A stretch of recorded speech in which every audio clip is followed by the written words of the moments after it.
I believe that God exists, and I would start my defence of God's existence by considering the universe and creation and where it all came from.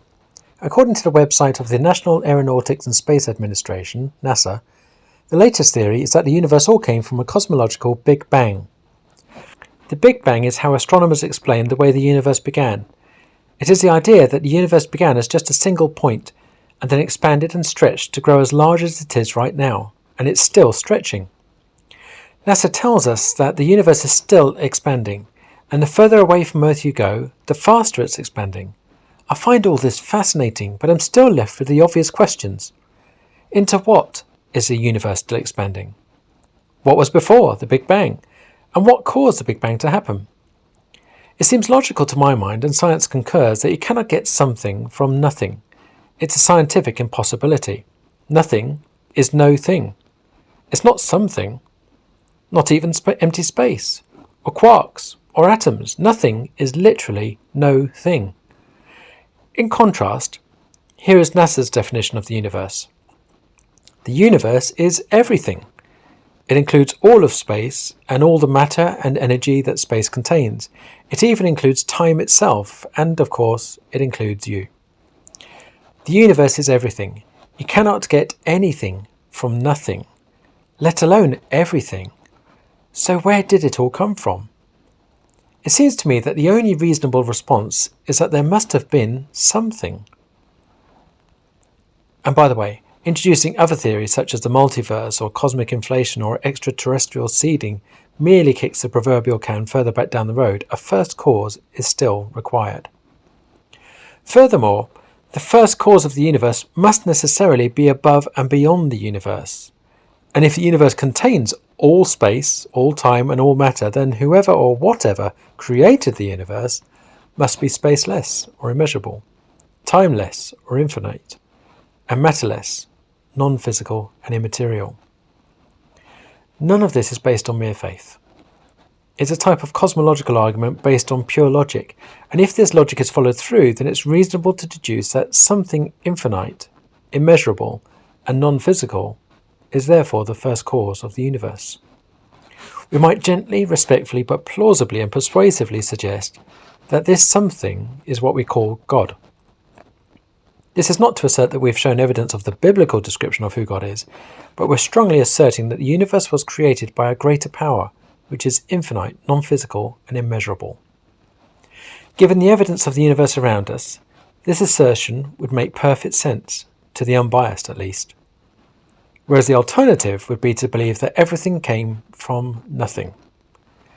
Logic dictates that if ever there was a moment when nothing, no thing, existed, then inevitably there would still be nothing, no thing today. Secondly, have you ever considered the origin of life? Now, of course, there have been many different opinions on who or what the above-mentioned infinite first cause or being is. Some wonder if it's just a force or an impersonal energy of some kind, while others claim it was the mind of a living god of some sort. When we consider the so-called law of biogenesis, we're given another helping hand in identifying this first cause. Biogenesis, the principle stating that life arises from pre-existing life, not from non-living material. Biogenesis is vital to cell theory. Life only comes from life. Living cells or organisms cannot be acquired from non-living cells. This law is sometimes downplayed as a hypothesis, but despite many experiments, it's never been disproven, while all around us we see the theory of biogenesis at work millions of times every day. Dogs, birds, trees, elephants, bacteria, and humans will produce dogs, birds, trees, elephants, bacteria, and humans respectively. Non-living cells will not produce any of the above.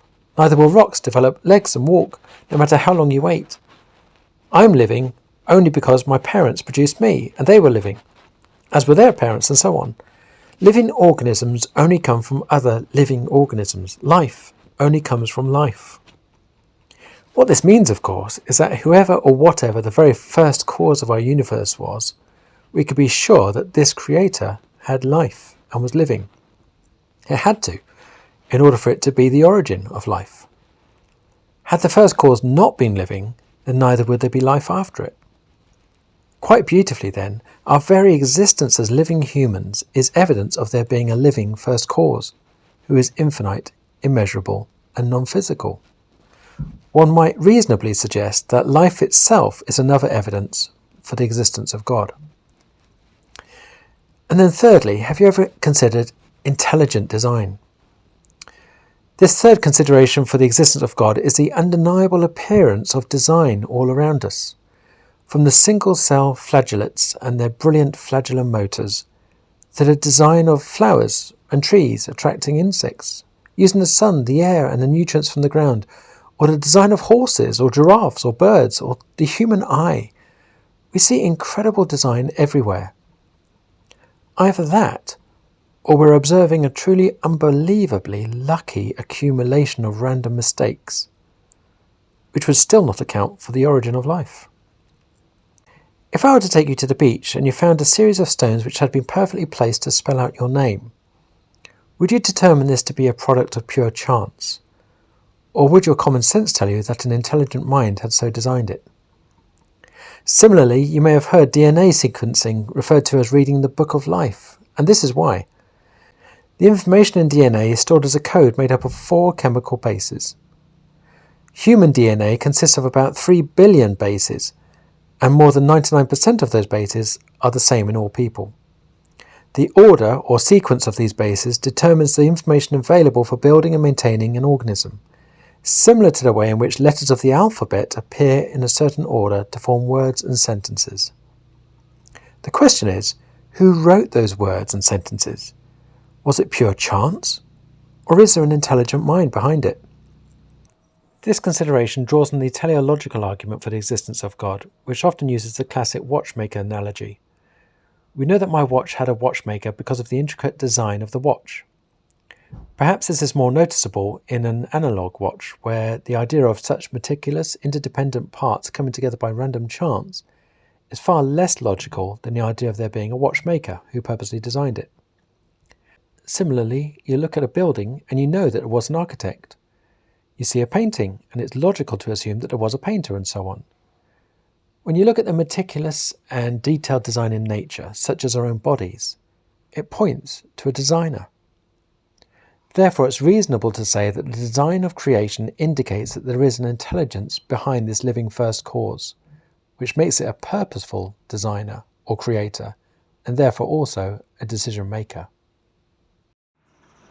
There are many arguments for the existence of God, such as the ontological argument, the moral argument, and various others which you might find more helpful than. I'm merely presenting these 3 because I have found them to be the most effective way to challenge someone's thinking when they dismiss God's existence, and to help them realise that our belief in God is not a result of blind faith, but a reasonable faith. Plus, I find my 3 considerations to be the easiest to remember, as they form the mnemonic God, by using the 3 letters to remind us of 3 words. G is for Genesis. In the beginning there must have been an infinite, immeasurable, powerful, immaterial first cause. It couldn't have been nothing. O is for origin of life. All living cells come from other living cells, so the first cause must have been living. And then D is for design. Creation points to a designer, a creator, a decision maker. When we put these 3 considerations together, we have a powerful case for there being a personal, intelligent, infinite and living God. And from there, we'll be better placed to enter into a gospel conversation about God's great mission to save us.